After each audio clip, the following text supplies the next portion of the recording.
Obi and I are investigating some trouble that's been brewing in the Gator Lagoon. Brutus is as big as this boat. That's a little bit scary. Brutus is our rowdy teenager. He started harassing the females and fighting the older male gators for territory. Right. Most of the time they get along, and there's a real social hierarchy from big boys right down to tiny little hatchlings. Now, Brutus is at that point in his life where he's ready to become top dog. He's a teenage gator turning into a man. And because the rest of our gators are old, he sees an opportunity to take over. Ah, that's our gator. Look, he's just sitting there, standing his ground, doesn't want to move. Everyone else is scattered, and the king's just holding his ground. We're at a point where either we take Brutus out and we put him in the naughty corner, or we're going to have to remove all of our old boys. What's the plan? Try and lure him out up on the bank? Yeah, go for a bit of food and rope him. It's a little bit terrifying being this close in such a little boat to a big head. If he comes forward, You've got a paddle, mate. I'm not going to be able to stop him. You've got a paddle. This is all to do with territory and girls. There's room for everyone in the lagoon. The problem is that Brutus wants the best site. Look at him, king of the pond. His back's out, his head's up. Sure, there's a spot that he could slot into, but he wants one of those best locations where the girls want to be. Gators are cold-blooded. They'll do anything not to exert energy before they've warmed up in the sun. So we'll come back in an hour or so with some tasty tucker. Righto, mate, we'll see you in a little while.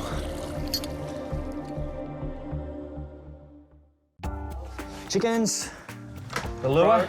Yeah. Yeah, there's some extra rope. Good, beauty. I'm confident 2 of us are going to be enough. No, but I've got a little plan.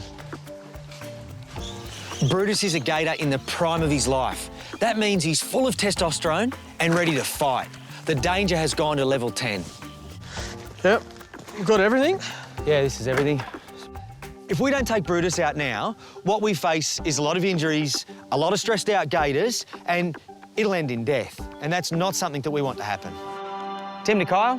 Yes, Tim. Mate, why don't you pop out backside of the Gator Lagoon? No problem, Tim. I'll be straight there. Kyle's worked with gators, but not like Brutus. Jeez, he's quick. Hey, mate. Hey, Tim, hey, Abs, what's going on? We got a treat for you today. Oh, what's going on?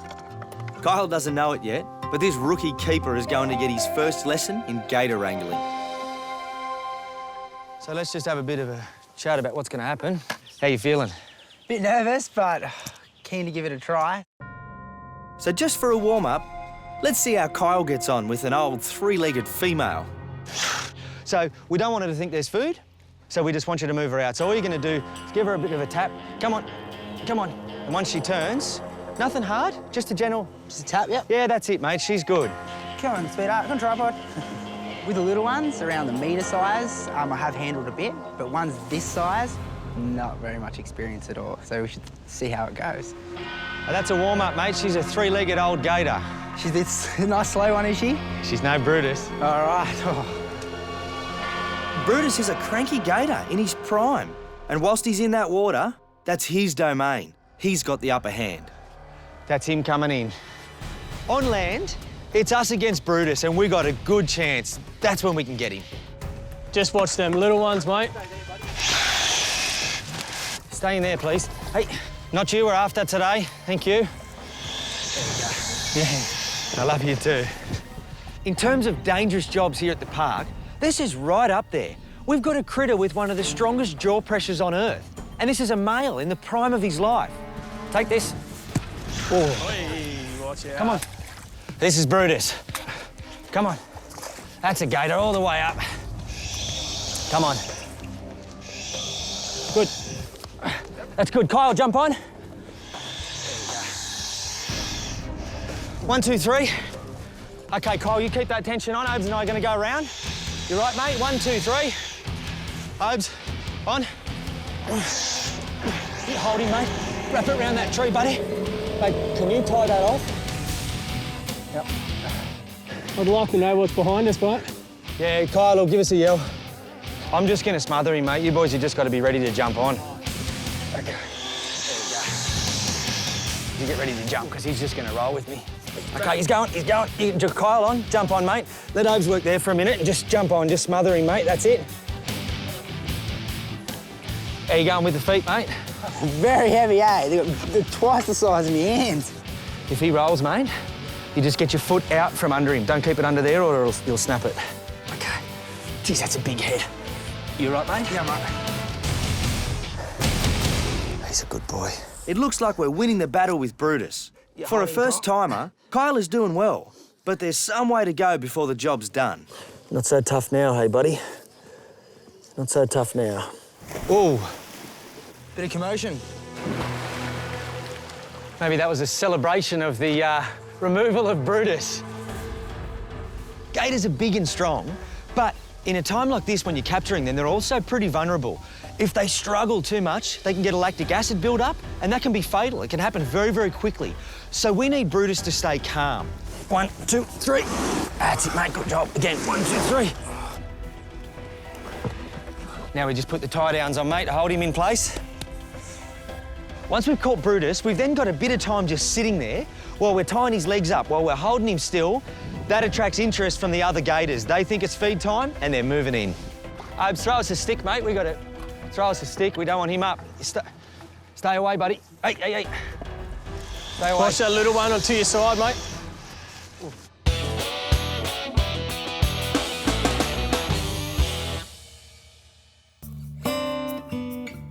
The Tasmanian devil is in serious trouble, ravaged by devil facial tumour disease. Numbers have plummeted by as much as 95%. In 2003, when it became apparent that extinction was a strong possibility, the Australian Zoos Association joined forces with the official Save the Devil program to establish an insurance population that would be suitable for reintroduction to the Tasmanian landscape when the time is right.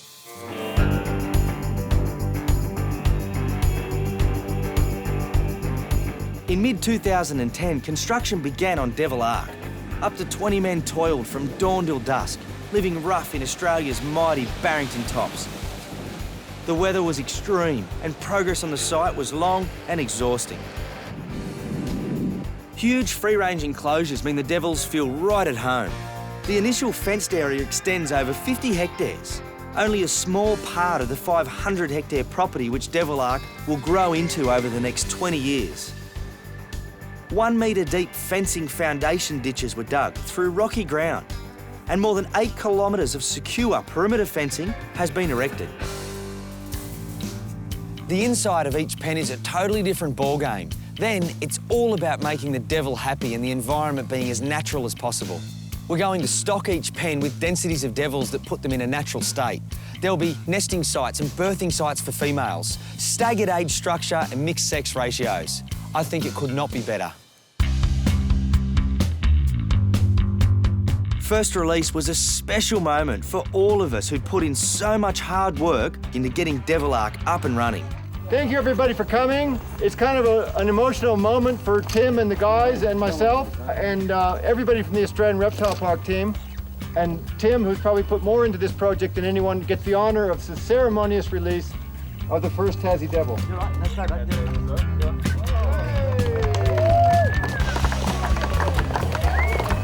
There you go. 1, 2, 3.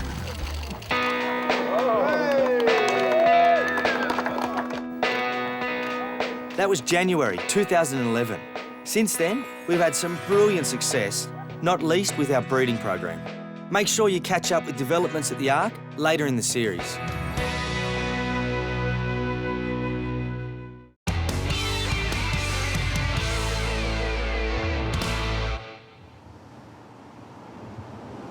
We've had a call from a couple from Buckety, and they've got what they've described as a death adder, and it's actually in their front yard. So I'm going to go and grab it. We can use it for the venom program.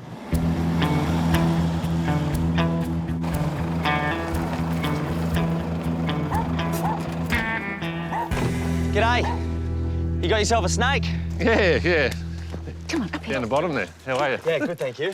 You think it's a death adder? Yep, Yeah, think pretty so. sure. What's the story? What happened? I was out in the garden with the dog and she was playing around with it, running around and staring at it. So I went up and had a look. And Yeah.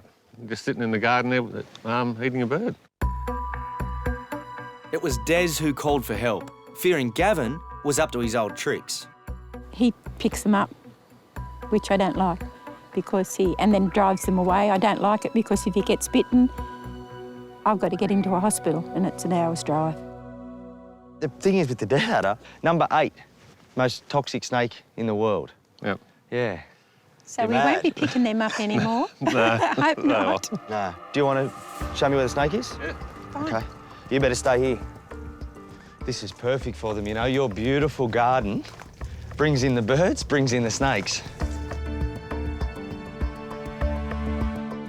Death adders are responsible for a number of bites each year and very capable of killing a person. They have neurotoxins that effectively put your body into paralysis and you will die. The thing is about death adders that if it's finished its food, it's just going to be sitting there now. Brown snake would be gone, but an adder relies on its camouflage. So I'm going to hop in and have a look. You've got thongs on, so please stay there, and you're not allowed to catch it. That's right. It's not allowed to catch it. You've got eyes on here. Yes. The easiest thing's just to do this. They're near impossible to spot.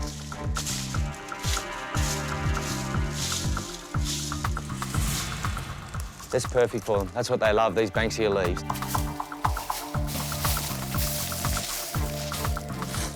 I get nervous looking for adders. The adder's somewhere. No, you don't know where it is. A death adder doesn't have the ability to take off very quickly like we assume most snakes do. They're short and stocky. They can't just crawl away. He's going to hold his position. He thinks he's camouflaged. If your hand goes too close, you're bitten. Nope, he's here somewhere.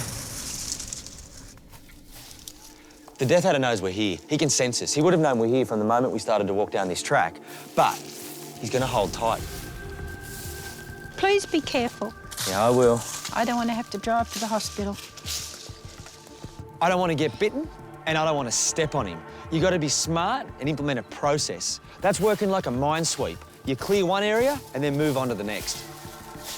Yeah, it might be further up. Bit further? Yeah.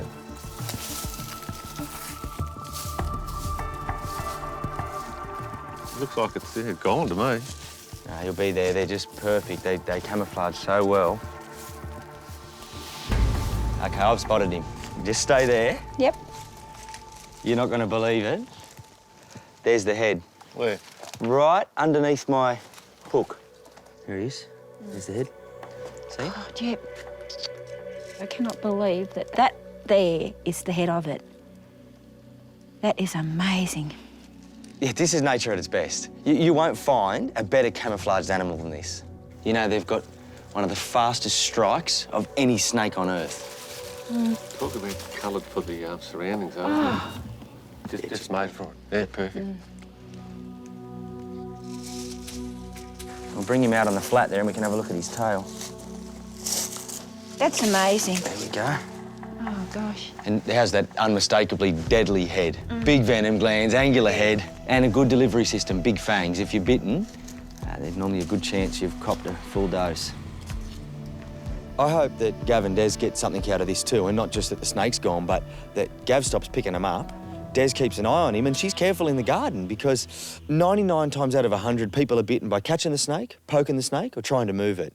It's not the person that leaves it alone that gets bitten. He's not going to pick them up anymore. He's promised me. I don't know whether it'll work, but he has promised me. Yeah. Would you like to give him a name? Oh, just Buckety, I suppose. Buckety? Yeah. That's a great name. Buckety the Death Adder. Yeah. Our new Death Adder Buckety is coming back to the park with me where he'll be a part of the venom program. We'll begin to extract his venom and we'll send that off to be made into anti-venom so he can help save a life. All right, well, thanks for having me. Oh, thanks, Tim. No more catching snakes. No. Keep an eye on him. And I'll keep my boots on. Yes, please. OK, see ya. Thank you very much. No worries.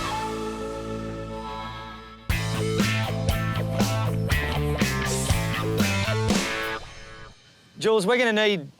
guess the lift oats. Oh, we're going to need an army of guys to move Brutus, Jules. We're out here now. He's all tied up and you better get Big Johnny. Yeah, we'll be there as soon as possible. OK, see you soon. Hey, off you go, please. We don't want you up here. We're on a mission to relocate Brutus here at the Australian Reptile Park. Off you go, mate. Please. You too. But not everything is going to plan. Come on. We've got water points everywhere, and gators aren't ambush predators like saltwater crocs, but they're hungry and they're quick, so it's a dangerous mix. Yeah, hopefully our crew arrives in a minute and we can get Brutus out of here. It's a bit daunting having him sitting there and big male gators right here. Hey, gang, just at the right time, the backup team arrives. We need everyone, all hands on deck, just to lift him, then we've got to move him. Oh, crikey. Hold him. OK, let's go. I said Brutus was 300 kilos. I reckon he's more than that. We had 8 people on the board and we're still struggling. Oh, hang on. Right. We start walking and pretty soon we're in mud, rocks, stepping over trees. We need more help and reinforcements are called in again. That's it. I'm feeling luck out. One more. That's it. OK. This is a big 400 kilo gator. Everyone down? Stupidest thing we've ever decided to do. What's wrong, Abe? Oh, I'm a wee bit unfit. Oh, jeez. This lagoon is not designed for taking big gators out. It's horrible getting them out. Yeah, just go easy, mate. Oh, yeah? We've got to go over fences, and then we've got to take Brutus into the park area, the main park area with all the visitors. And very quickly they swarm. They all want to see Brutus. They come in, had a pat. The kids are saying how soft he is, how big his teeth are. That was a really good moment. All right, guys. Hop on back there. We're going to lift him up now. Ready? 1, 2. Just sit him down, guys. We can slide. That's good, guys. That's enough. Yeah. Yep. Yep. I'll drive you up there. Just sing out if you need anything. Oh, still lots more fun to come. We've got to get him still put him to his new home now, so we'll see how he's going to react to it. You right, boys? We're good to go, mate. OK. Hold on. Almost here, boys.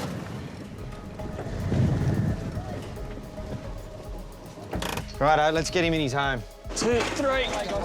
Every available staff member is on this board and things haven't got any easier at the tail end of our journey. Right, you have to stay right up in that bush there. Guys, there's a big drop-off behind my side here. Two down. OK, up. Keep going. You've got to stay in the bush there, swing it round. At last, we're at the cooling off pond, which will be Brutus's temporary home. OK. Go down. Go down. We're out. Righto, let's leave him. We'll all jump out and then we'll let him in. Brutus needs this cooling off period. He's a testosterone-fueled alligator and he's not going to get along with anyone. Only time will tell if he can come back to the lagoon. The legs are just as easy to untie. Sit on, cross. Sit on. All right, mouse free. Yep, off, mate. Good, you're right. I'm off. I'm way back. Off you go, mate. That's your new pond, buddy. Yeah, I know you're not happy. Everyone else will be. It's going to take the gators a couple of days to realise that Brutus is not there. He's a real stirrer. They're going to be pretty relieved when that doesn't happen today. See you, mate.